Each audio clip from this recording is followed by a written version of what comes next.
Hello বন্ধুরা, যাদের রাহু খুব খারাপ ফল দিচ্ছে তাদের জন্য আমি কিছু রেমেডি বলে দিচ্ছি, তারা এগুলো করতে পারো। ঠিক আছে?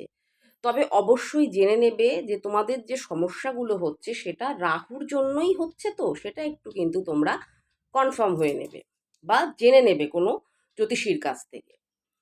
তো আমি তোমাদের টোটকা বলে দিচ্ছি, এটা তোমরা অবশ্যই করতে পারো এবং প্রত্যেকে করতে পারো।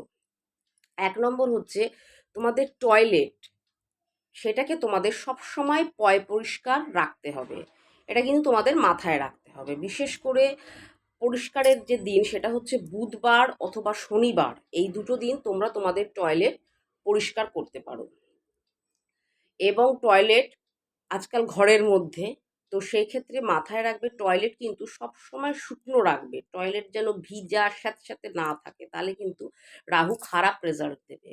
আমাদের যে টয়লেটের মধ্যে যে কমোড, সেটাই কিন্তু রাহু, এবং সেখান থেকেই কিন্তু রাহু ঘরের মধ্যে প্রবেশ করে। তো সেইটা তোমাদের অবশ্যই মাথায় রাখতে হবে এবং সবসময় পরিষ্কার রাখতে হবে।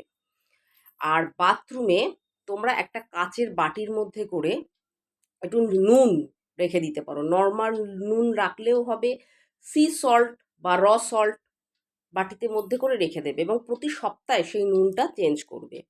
এবং কাচের বাটি করে তোমরা এক টুকরো ফিটকিরি, সেটাও তোমরা বাথরুমে রেখে দিতে পারো।